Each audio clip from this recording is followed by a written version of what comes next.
il a tué. Alors là, on va poser la question. Et donc, à cause de ça, Moshe Rabbeinu, il a été wanted, il était obligé de se sauver.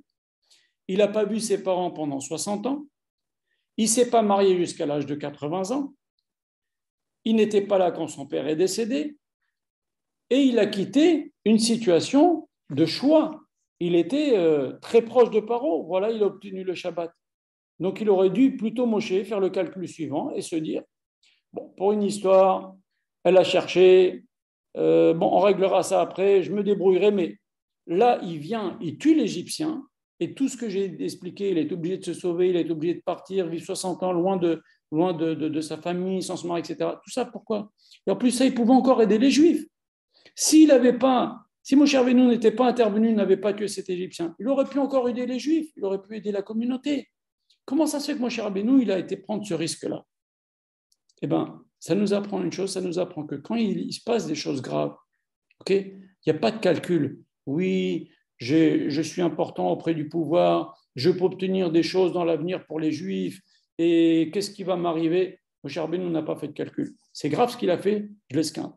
Et donc, il a esquinté avec un des noms d'Akadosh Baruch Hu. On apprend ça de... comment il s'appelle ces deux-là qui sont toujours levés contre Moshe. Ils ont dit, est-ce que tu vas parler encore pour nous tuer? C'est-à-dire, tu l'as tué avec la parole, on l'a vu. Et donc, Moshe Rabbeinu, il nous a appris donc qu'il n'y a pas de petites choses. Quand c'est grave, il n'y a pas de petites choses, il n'y a pas de calcul. Regardez ce que nous apprend la Gemara. Pinchas, il a fait la même chose. Pinchas, il a vu que c'était une catastrophe dans Israël, que les Juifs allaient avec des goyotes, etc., avec les filles de Moab. Il n'a pas fait de calcul. Il savait qu'il allait se faire tuer. Hein. Il était sûr qu'il allait se faire tuer, Pinchas. Mais il a dit, moi, j'arrête, je donne un coup de frein. Pas de calcul. Il a pris la lance et il a été faire ce qu'il a été faire. Donc, il ne faut pas faire de calcul quand il se passe des choses de graves. Il n'y a pas des petites choses graves. Il ne faut pas laisser passer. C'est ce que nous apprend Moshe Rabbeinu. Regardez ce que nous raconte la Gemara. La Gemara nous raconte qu'il y avait un Amora, un grand tzaddik, qui rentrait chez lui une fois par an, la veille de Kippour, il passait Kippour avec sa femme et il repartait Motzi Kippour.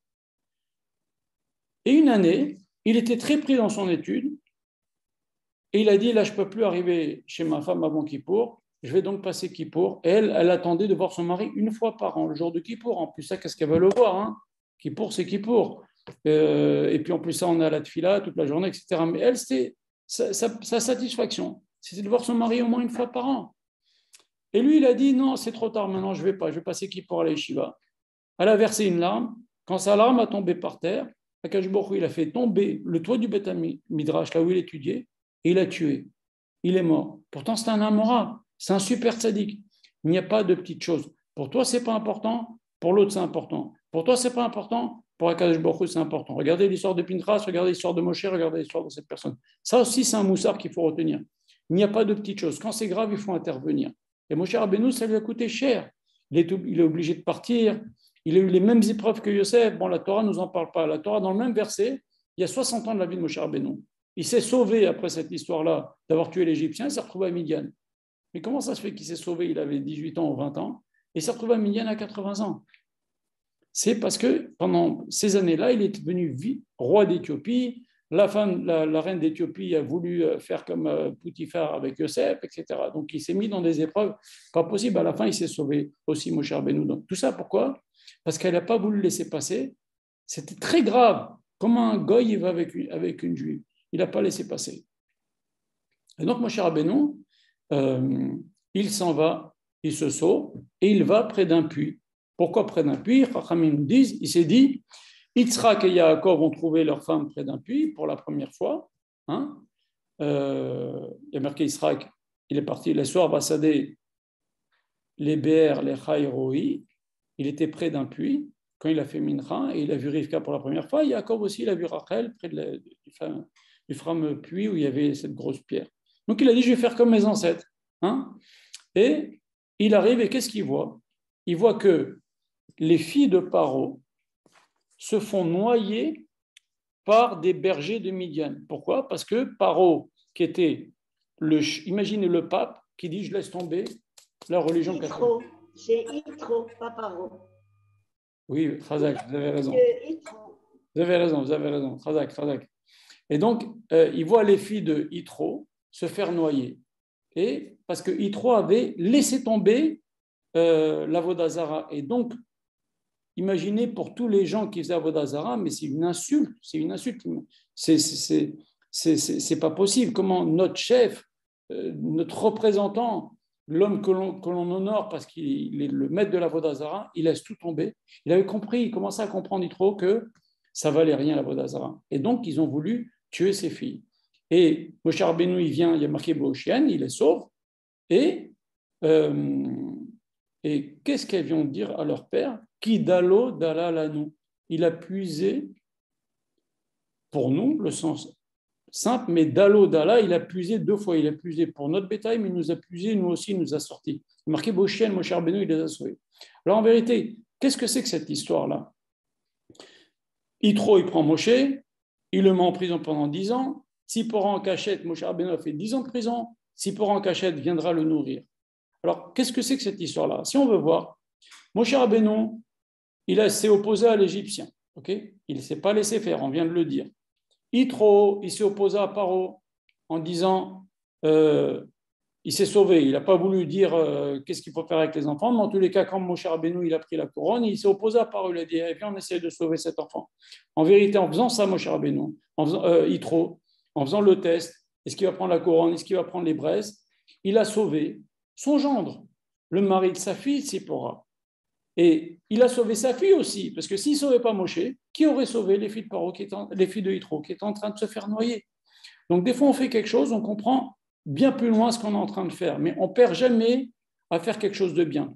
Il a sauvé Moshe, eh ben, il a sauvé sa fille, il a trouvé même un mari pour sa fille. Et quel mari, Moshe Rabbeinu, comprenez? Maintenant, Tzipora, donc on a vu que Moshe Rabbeinu, il s'est opposé.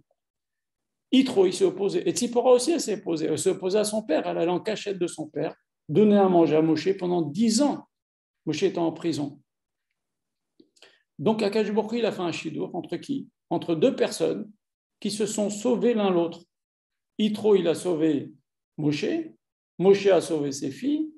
Tzipora a sauvé Moshe, qui l'avait sauvée alors qu'elle était en train de se faire noyer. En fait, Akadosh Baruch Hu, il a fait un shidur entre 2 personnes qui se sont sauvées l'un l'autre. Et des fois, c'est comme ça.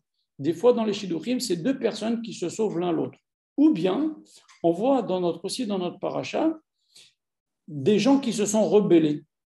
Kalev, il a appelé Mered dans le Tanakh, pas dans la Torah, mais dans le Tanakh. Kalev, vous savez qu'il fait partie des 2 seuls avec Yoshua, les 2 seuls explorateurs qui se sont rebellés contre les autres explorateurs. Tous les explorateurs disaient non, on ne va pas rentrer en Israël, c'est trop dur. Caleb a dit si on rentre, Yoshua aussi. Donc Caleb, il appelait Mered, le rebelle.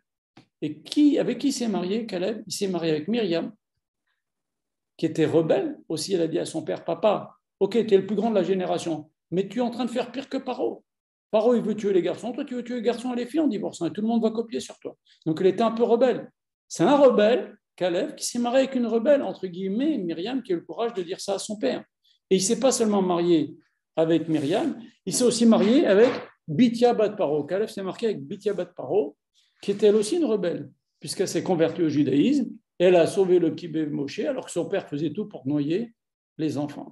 Donc aussi, Akadosh Baruch Hu, des fois, il fait des shidduchim. Soit 2 personnes, une personne qui sauve l'un l'autre, ou bien des gens courageux avec des gens courageux. En tous les cas, dans des shidduchim, il y a des secrets, il n'y a pas des shidduchim stam.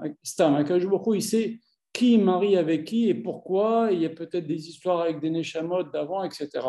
En tous les cas, il y a toujours un qui complète l'autre ou un qui fait quelque chose qui ressemble à ce que l'autre fait dans les shidduchim. En tous les cas, c'est ce qu'on voit dans notre histoire à nous, dans notre paracha. Maintenant, Moshe Rabbeinu se marie donc avec Tzipora, il se retrouve devant Sinaï, et Akadosh Baruch Hu se dévoile à lui, la fameuse vision du buisson. Moshe Rabbeinu s'approche, et Akadosh Baruch Hu s'adresse à Moshe. La première chose qu'il lui dit, il lui dit enlève tes chaussures. Qu'est-ce que c'est cette histoire-là d'enlever les chaussures? Alors, tenez, je vous pose la question, s'il y a quelqu'un qui veut me répondre, pourquoi c'était si important? Akadosh Baruch Hu lui dit enlève tes chaussures, Kadmat Kodesh, c'est une terre qui est sainte. Est-ce qu'il y a quelqu'un qui a une réponse? Pourquoi c'est si important d'enlever les chaussures quand on est dans un endroit saint? Vous pouvez ouvrir le micro si vous avez une réponse. J'ai déjà fait bracha. Quelqu'un qui a une réponse? Allez-y.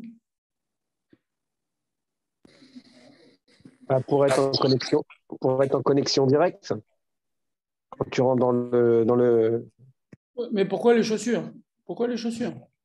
je sais pas, les chaussures, c'est une chose qui retire, je sais pas, je sais pas. Quand on Les rentre chaussures. dans un lieu saint, on doit être peut-être. C'est ça la question. Pourquoi dans un lieu saint, on enlève les chaussures? Pourquoi les Kohanim au Beth Amikdash, ils travaillaient pieds nus? Pourquoi quand on fait Birkat Kohanim, on enlève ses chaussures? Oui. Ah oui, il y avait. Ah non. Bon, il y a quelqu'un qui a une réponse? C'est la Touma, Pardon? c'est la Touma, non? C'est là? Ah, Je n'entends pas bien. La Touma. La Touma, l'impureté.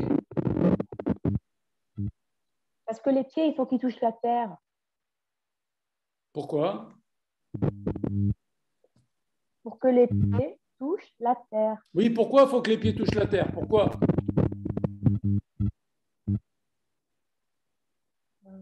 la terre a été maudite, non? Ah ben justement, alors. Justement, alors, il ne faut pas. Il ne faut pas marcher pieds nus dans la rue. Dans ton jardin ou quelque chose. En route la Haaretz. Route la Haaretz, il ne faut pas marcher pieds nus. C'est pas bien avec les camarades marcher pieds nus. Alors regardez ce que nous dit. Refermez le micro, je vais vous dire ce que dit le Rav. Ok? Donc on voit que c'est pas seulement avec l'histoire avec Moshe Rabbeinu qu'il faut enlever les chaussures, mais même au Beth Amikdash, les Kohanim travaillaient pieds nus. Et quand on fait Birkat Kohanim, on doit enlever ses chaussures. Alors pourquoi? Alors le Shla, il dit quelque chose de très très joli. Le Rav cite le Shla qui dit quelque chose de très très joli. Il dit qu'est-ce que représentent les chaussures? Sur Terre, il y a le domaine, c'est-à-dire ce qui ne parle pas. C'est quoi? Les pierres. Okay? Les pierres, la terre. Okay? Après, au-dessus, il y a les végétaux qui se nourrissent de la terre. Au-dessus des végétaux, il y a les animaux qui se nourrissent des végétaux. Okay? Et au-dessus des animaux, il y a les médaber, celui qui parle, c'est l'homme qui se nourrit des animaux, qui eux-mêmes se nourrissent des végétaux, qui se nourrissent. Donc en fait, un homme, quand il va prendre une bête, okay, il se nourrit d'elle, mais il lui prend aussi sa peau. Quand un homme il prend la peau d'une bête, il fait ses chaussures. Il est en train de montrer quoi? Il est en train de montrer qu'il a une domination sur la nature. Il domine les animaux, qui eux-mêmes dominent les végétaux, qui eux-mêmes dominent le domaine, la terre. Okay? Et donc, d'une certaine façon, pourquoi on fait chassa, l'école sortie, quand on met des chaussures? Parce qu'Akadosh Baruch Hu, tu as tout fait, tu as fait tous les éléments dans la nature pour que moi je puisse me chausser. Chassa, l'école sortie, tu as tout fait, tous mes besoins, tu as répondu à tous mes besoins. Tu as répondu, tu as mis la terre, tu as mis des végétaux, tu as mis des animaux pour me nourrir et pour faire des chaussures. Donc, d'une certaine façon, je montre, je domine ce qu'il y a sur terre. Et ce n'est pas tout. Dans le Médaber, dans l'homme, il y a les juifs et les non-juifs. Et dans les juifs, il y a les tzadikim ou les kohanim, etc. Donc, il y a comme ça des dargotes dans l'humanité. Et quand une personne, elle prend du cuir, elle dit, ben voilà, Hachem, tu m'as fait dominer sur tout ce que tu as créé sur terre, Shasa, l'école Sorki. Et ça, on ne peut pas devant Akadosh Baruch Hu. On ne peut pas montrer ça. On peut dans la journée, si on veut, mais devant Akadosh Baruch Hu, on ne peut pas. Devant Akadosh Baruch Hu, on doit être extrêmement humble. Hachem Malar Geout Lavesh, le seul qui a le droit d'avoir de l'orgueil, c'est Akadosh Baruch Hu. Et encore, la Torah nous montre plein de modestie d'Akadosh Baruch Hu. Et donc, c'est pour ça qu'Akadosh Baruch Hu, il a dit, enlevez les chaussures. Il n'y a pas d'orgueil devant Akadosh Baruch Hu. Surtout qu'il y a un verset qui nous dit, dans Tehilim, Akadosh Baruch Hu ne peut pas supporter les gens qui ont de l'orgueil. Akadosh Baruch Hu dit, un orgueilleux et moi, on ne peut pas, je m'en vais. Quand il y a un orgueilleux, Akadosh Baruch Hu, il s'en va. C'est ou lui ou moi. Et on voit ça aussi avec Uriah Achiti. Uriah Achiti, c'est un... Bon, je ne rentre pas là-dedans, c'est l'histoire avec Bathsheba. En tous les cas, Uriah Achiti, il vient et David Ameller lui dit « Rentre chez toi ». Et Uriah Achiti lui dit « Non, je veux rester avec mon maître Adoni Yoav, mon maître Yoav ». Donc, il est devant le roi David. Il Il lui dit, je veux rester devant mon maître Yoav. Et c'est un peu, d'une certaine façon, une insulte vis-à-vis du roi. Comment tu peux dire mon maître, alors que le maître, tu es devant le roi. Tu ne peux pas parler comme ça. Eh bien, c'est pareil. Quand on est devant Akadosh Baruch Hu, quand on est, et c'est certainement pour ça que les musulmans, ils enlèvent leurs chaussures, mais ils copient sur nous beaucoup de choses, mais parce que Beth Amikdash, on faisait le travail, les Kohanim faisaient le travail sans chaussures. Parce que c'est un signe de domination des éléments de la nature.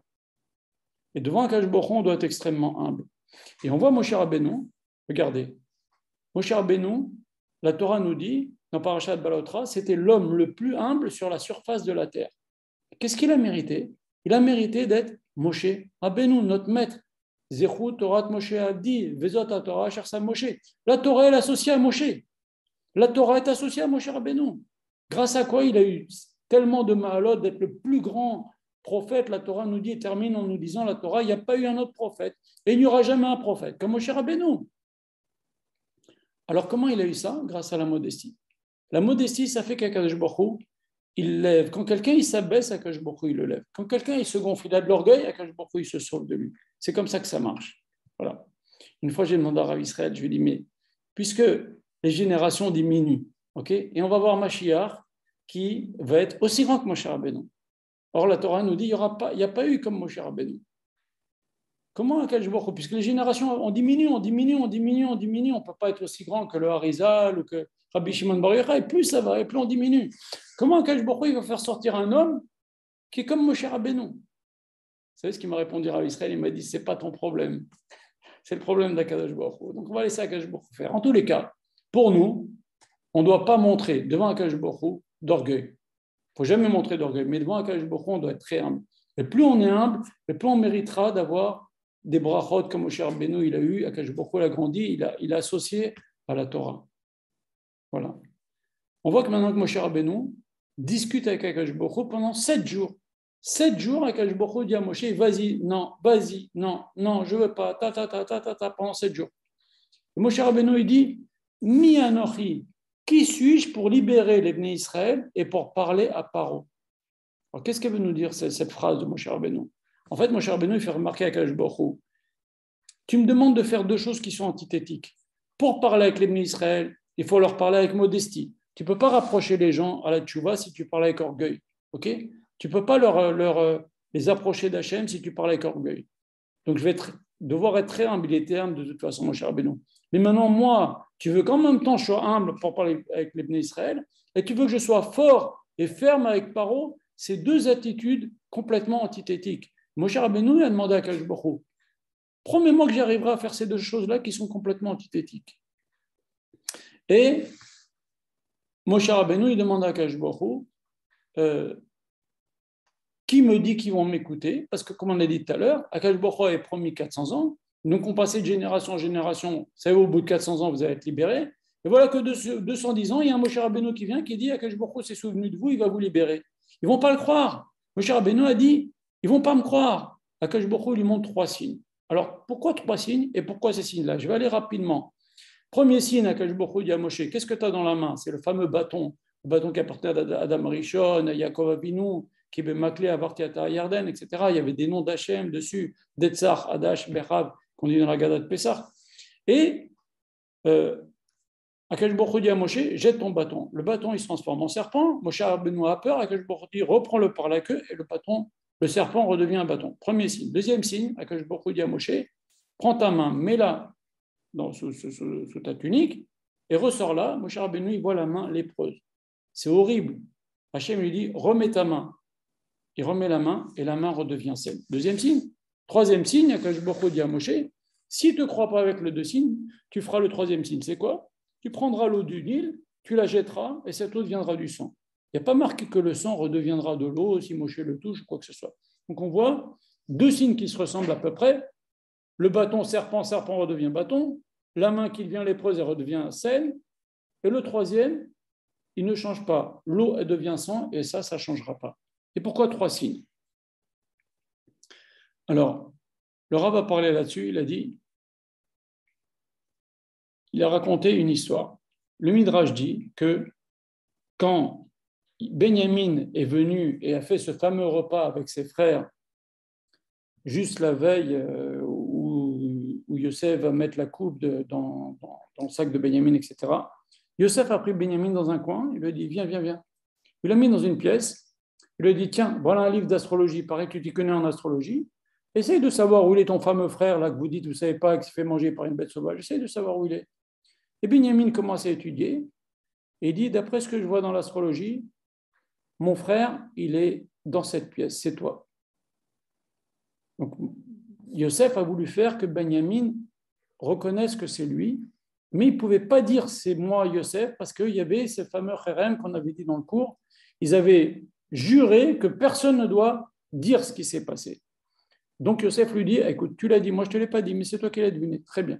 Alors maintenant, ne dis rien. Et pourquoi Yosef a demandé à Benjamin de ne rien dire? Parce que 2 fois les Juifs avaient montré que les frères s'étaient mal conduits. Un, ils traitaient les fils de Bila et de Zilpa de servantes.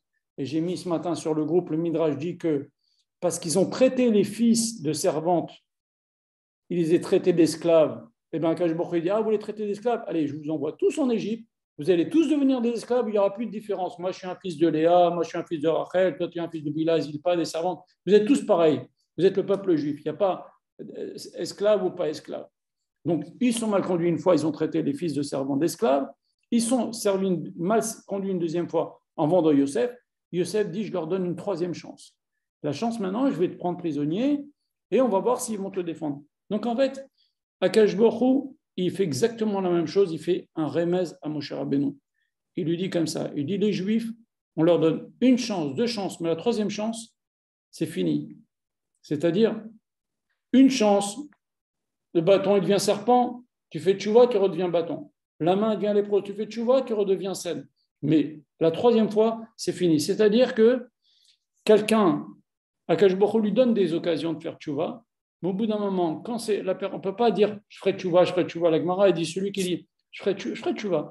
Je fais ça, je fais cette bêtise, mais je ferai tchouva après. Je fais cette bêtise, je ferai tchouva après. À la fin, Akash Baruch Hu ne lui pardonne plus. Au bout de la 3e fois, Akash Baruch Hu ne lui pardonne plus, dit la Gemara. Et le Rambam aussi le dit. Donc, 1 fois, 2 fois, après, tu ne peux pas t'amuser. Regardez ce qu'a fait Elisha ben Abouya. Akash Baruch Hu a dit Shuvu banim, shuvavim, chusmi acher. Il y a une voix céleste qui est sortie qui a dit vous pouvez tous faire tchouva, sauf acher. Elisha ben Abouya. Pourquoi? Parce qu'il a trop fait de bêtises. Ça y est, maintenant, je ne veux plus ça tchouva. Donc, un homme, il ne peut pas croire que je pourrai toujours faire tchouva. D'abord, qui dit que la personne elle sera vivante? Il y a des gens qui meurent, ils n'ont pas le temps de faire tchouva, qui meurent brutalement. Que Dieu préserve. Alors, on ne peut pas raisonner comme ça. Il faut faire tchouva et pas attendre qu'Akash Baruch Hu dise c'est trop tard. Voilà.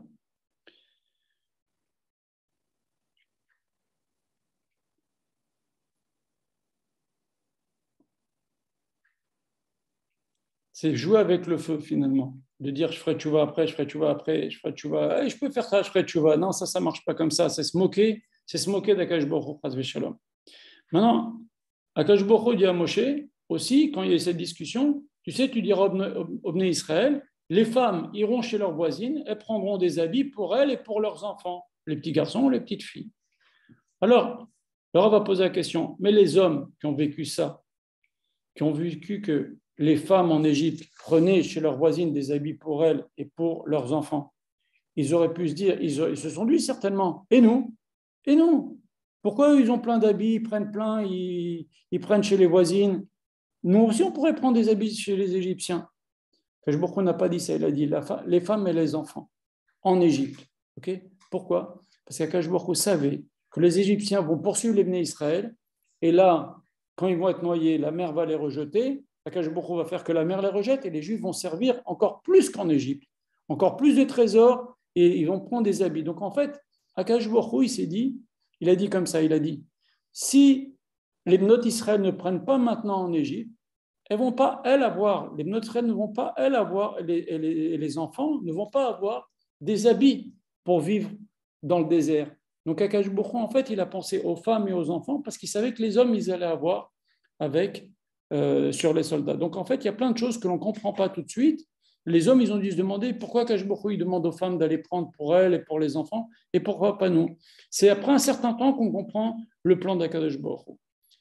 encore une ékouda. Moshe Rabbeinu, alors une ékouda très importante. Moshe Rabbeinu, il demande à Kadosh Baruch Hu, il dit, si les Juifs me demandent quel est ton nom, qu'est-ce que je vais leur dire? Et Moshe Akash Baruch Hu lui dit à Moshe, il lui dit, tu leur diras, Eye Asher Eye. Qu'est-ce que c'est que cette question d'abord de Moshe Rabbeinu de demander le nom d'Akadosh Baruch Hu? Alors on peut expliquer simplement, je vais vous lire un passage. Je vais vous lire un passage parce que c'est encore plus parlant.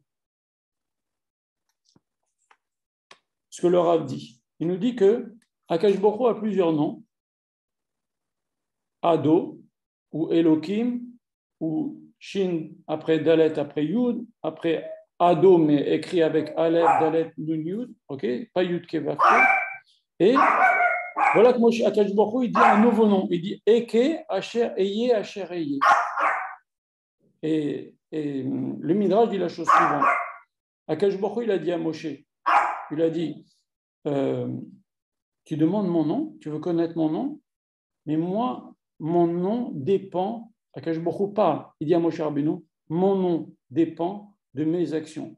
Des fois, je me fais appeler par Kel, Aleph, Lamed. Des fois, je m'appelais Shin, Dalet, Yud. Des fois, je me suis appelé Tsevakot. Ça dépend de ce que je veux faire. Quand je juge les créatures, alors je me fais appeler Elohim. Quand je fais la guerre, je me fais appeler Tsevakot, Hachem Tsevakot. Quand je suis patient avec les péchés des gens, alors je me fais appeler El Shakai, Kel Shakai, ok?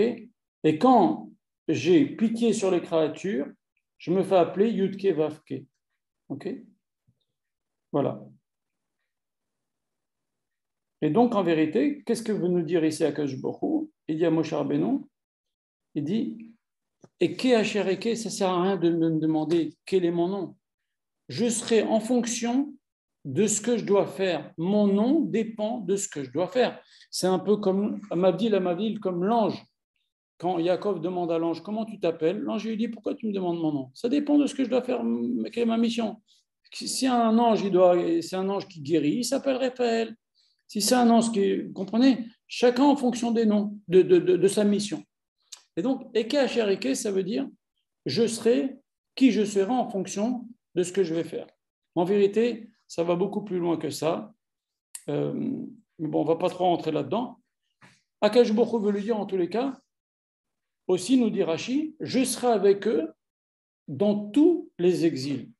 Et là, Moshe Rabbeinu dit, ils sont déjà en galère en Égypte, je vais leur parler qu'après ils vont sortir, il y aura d'autres exils. C'est là qu'Akadosh Baruch Hu, il apprend à Moshe, tu sais, il y aura encore d'autres exils. Et là, c'est encore plus convaincu Moshe Rabbeinu de ne pas accepter la mission. Pourquoi? Parce que Moshe Rabbeinu, il voulait quoi? Il voulait que Akadosh Baruch Hu, il envoie le Mashiach, il dit au Navi, et l'affaire est terminée. Pourquoi tu m'envoies moi? Envoie quelqu'un de plus grand que moi et fais-leur une vraie Géoula. À quoi ça ressemble? Ça ressemble, Moshe Rabbeinu était tellement humble qu'il se disait que si tu m'envoies moi, ça va être une petite Géoula. Envoie quelqu'un de bien, envoie le vrai Mashiach, envoie Yohanavi. Pourquoi tu m'envoies? Il était humble. Il dit à quoi ça ressemble? Au fils d'un roi qui est perdu dans la forêt au milieu de la nuit. Un bonhomme simple, il récupère le fils du roi. Il récupère, pardon, pas une fils d'un roi, un bonhomme, un enfant. Il est perdu dans la forêt. Un bonhomme simple, il récupère cet enfant dans la forêt au milieu de la nuit, on le ramène. On ne fait pas de ça une histoire extraordinaire. Mais si c'est un roi, le roi qui récupère cet enfant dans la forêt, on fait de ça quelque chose d'extraordinaire. On fait quelque chose, un événement extraordinaire. Donc, la Géoula dépend du Goël. La libération dépend du libérateur. Prends un grand libérateur. Pourquoi tu me prends moi? Qui je suis? Akadosh Baruch Hu, en fait, Akadosh Baruch Hu à la fin. Donc, tout ça, c'est par Anava. Mais Akadosh Baruch Hu, il a dit à Moshe, je suis avec eux. C'est quoi le buisson avec le feu, mais qui ne se consume pas? Akadosh Baruch Hu, il a dit, je souffre moi aussi. On va voir dans Parashat Mishpatim, Akadosh Baruch Hu, sous son trône, il y a une des briques qui a servi à travailler, qui représentait le labeur des Juifs en Égypte. Donc, Akadosh Baruch Hu dit à Moshe, je serai en fonction des situations, mais d'ores et déjà, je te dis qu'il y aura d'autres galoutes, et d'ores et déjà, je te dis que quand vous souffrez, je souffre. Et Mishnah, il dit quelque chose d'extraordinaire. Rabbi Meir dit, quand un condamné à mort, à l'époque, on condamnait à mort, ok? Quand il faisait quelque chose de très grave, par exemple, il transgressait Shabbat, ou voilà, et on le condamnait à mort, eh bien, quand il souffrait, ce condamné à mort, Rabbi Meir dit, qu'est-ce que dit Akadosh Baruch Hu quand ce condamné à mort souffre? Akadosh Baruch Hu dit, aïe ma tête, aïe mon bras. Quand le type a mal au bras, Akadosh Baruch Hu dit, aïe mon bras. Quand le type a mal à la tête, aïe ma tête. Pourtant, c'est un condamné à mort. Mais Akadosh Baruch Hu, il souffre en même temps que nous. Il y a une fameuse histoire d'un grand rabbi qui était en prison et pour un truc bidon, comme d'habitude. Et il a dit, j'ai pas de la peine pour moi d'être en prison, mais j'ai de la peine pour Akadosh Baruch Hu qui m'accompagne en prison. Il est obligé d'être là avec moi en prison. C'est ça, Imo Anochi Betzara. Akadosh Baruch Hu, il est avec nous dans nos malheurs. Pour continuer, Akadosh Baruch Hu, il est marqué, il a vu les Bnei Israël et il a su. Et on dit dans la Haggadah de Pessah, Akadosh Baruch Hu, il a vu qu'il y avait une séparation, les Égyptiens empêchaient les hommes d'être avec leurs femmes. Et Rachid dit sur place quelque chose d'extraordinaire. Akadosh Baruch Hu a tourné son cœur vers les Bnei Israël et il n'a pas voilé ses yeux. C'est des façons de parler. Akadosh Baruch Hu n'a pas Dieu, Akadosh Baruch Hu n'a pas de cœur, Akadosh Baruch Hu n'a pas de forme, Akadosh Baruch Hu n'a pas de corps. C'est des façons de parler pour que nous comprenions. D'accord? Et Rachid dit quelque chose d'extraordinaire. Akadosh Baruch Hu a tourné son cœur, c'est-à-dire il s'est intéressé à notre situation et il n'a pas voilé ses yeux. On voit exactement la même chose avec Moshe Rabbeinu. Il y a marqué Vayar Besivlotam. Il a vu leur souffrance. Moshe Rabbeinu, il aurait pu, moi je suis un privilégié, hein. Mon père c'est le Gadol Hador quand je suis chez les Juifs, mon père adoptif c'est Paro, je suis chez Paro. Entre parenthèses, Akadosh Baruch Hu, il a fait exprès que Moshe Rabbeinu naisse chez Paro pour qu'il apprenne à diriger. Il a vu comment ça se passe une cour, il a vu comment ça se passe avec des soldats, il a vu que Moshe Rabbeinu, il a appris à diriger chez Paro comme ça. Et donc, Akadosh Baruch Hu, il a mis ses yeux, c'est quoi? C'est la Hashgacha Pratit. Akadosh Baruch Hu, il a fait en sorte que maintenant, il va dévoiler sa Hashgacha Pratit avec les plaies, comme on va le voir dans les prochaines parachutes. Toutes les plaies montrent la Hashgacha d'Akadosh Baruch Hu. Et ça, c'est quand? C'est quand les Bnei Israël, ils restent fidèles à Akadosh Baruch Hu. Ils attendaient la Géoula. Et pareil pour Moshe Rabbeinu, on a dit, il a mis ses yeux et son cœur. Et c'est lié avec les tefilines qu'on met sur les yeux, qu'on met près au cœur. Bon, on ne va pas rentrer là-dedans maintenant. Alors, pourquoi Moshe Rabbeinu a discuté si longtemps avec Akadosh Baruch Hu? Akadosh Baruch Hu, il demande à quelqu'un, il lui dit, fais ça. Est-ce qu'on va discuter? Akadosh Baruch Hu, il a demandé à Abraham, va faire la Kedah. Le lendemain, il est parti, il a fait la Kedah, le sacrifice d'Yitzhak. Pourquoi Moshe Rabbeinu a discuté 7 jours? Et Moshe Rabbeinu, il a perdu la Keuna. À cause de ça, Moshe Rabbeinu, il devait être, lui, c'est sûr, il était Kohen Gadol. Moshe Rabbeinu plus que Kohen Gadol, puisqu'on a dit rentrer au Kodesh à Kodashim tout le temps. Mais les descendants de Moshe devaient être des Kohanim. Et Akadosh Baruch Hu lui dit, voilà, Aaron à Kohen. Et là, sur ça, nos Chachamim apprennent que Aaron devait rester Lévi, sa descendance Lévi. Et bien finalement, Aaron, lui et sa descendance, vont être des Kohanim. Et là, Moshe Rabbeinu, il a perdu la Keuna pour sa descendance. Comment? En discutant trop avec Akadosh Baruch Hu. Et donc, on a dit tout à l'heure, Moshe Rabbeinu, il voulait une Géoula définitive. Et c'est pour ça qu'il a lutté 7 jours. Parce que Moshe Rabbeinu, il dit, je ne veux pas encore, il va y avoir encore d'autres exils. On va être libérés, mais encore d'autres exils. Et finalement, Moshe Rabbeinu aussi, il savait que si ce n'est pas une vraie Géoula, Akadosh Baruch Hu ne va pas le faire rentrer en Eretz Israël. Parce que si Moshe Rabbeinu rentre en Eretz Israël, il construisait le Beth Amikdash, c'était lui le Goël. Soit dit en passant, il y a certaines opinions qui disent qu'en fait, Moshe Rabbeinu, c'est lui qui va être le Goël. Il va y avoir Triat Hametim et c'est lui qui va nous libérer. Bon, il y a beaucoup à dire là-dessus. En tous les cas, où la Neshama de Moshe Rabbeinu, le Rav a dit cette semaine quelque chose d'extraordinaire, que tous les 50 ans, la Neshama de Moshe Rabbeinu revient dans un tzaddik, et ce tzaddik-là, il va lutter contre tous les juifs qui sont du Erev Rav. Comme on a dit, c'est pas qu'ils descendent du Erev Rav, mais tous ces gens qui vont faire du balagan dans le judaïsme, qui vont vouloir qu'il y ait des trucs mélangés au kotel, ou qu'il y ait des cache-côtes fatigués, ou je sais pas quoi. Tous ces juifs-là qui veulent qu'on les mette à l'armée, etc. Tous ces trucs qui luttent contre la Torah, ça s'appelle du Erev Rav. Même si vous pouvez avoir dans la famille un tzaddik, un type qu'on appelle Erev Rav, même s'il ne sent pas du Erev Rav. Et Moshe Rabbeinu, comme c'est lui qui a sorti le Erev Rav, c'est lui qui a amené tout le balagan qu'il y a eu dans le désert. Tout le balagan qu'il y a eu dans le désert, la plupart des choses mauvaises qui se sont passées, c'est parce qu'il y a eu le Erev Rav qui poussait à faire des bêtises, qui grognait. Et donc, Moshe Rabbeinu, il revient en Gilgoul chaque 50 ans pour être un tzaddik qui va se battre contre le Erev Rav. Et donc, Moshe Rabbeinu, il a, en tous les cas, malgré qu'il était choisi par Akadosh Baruch Hu, il est tellement humble, il dit, moi je suis pas Raoui, envoie quelqu'un de grand, envoie le Mashiach, envoie quelqu'un de plus grand que moi. Donc Moshe Rabbeinu, il nous a appris aussi une chose que même si Akadosh Baruch Hu fait monter une personne à une très haute position, eh ben, lui, il reste humble. Et il n'y a que comme ça qu'on peut mériter des choses, et des belles choses, des belles brachot d'Akadosh Baruch Hu, et de les conserver. Et c'est pour ça aussi que Moshe Rabbeinu n'est pas mentionné dans la Gada de Pessah. Moshe Rabbeinu, il était humble. Il ne veut pas dire c'est moi qui ai libéré les Juifs. C'est Akadosh Baruch Hu qui va nous libérer.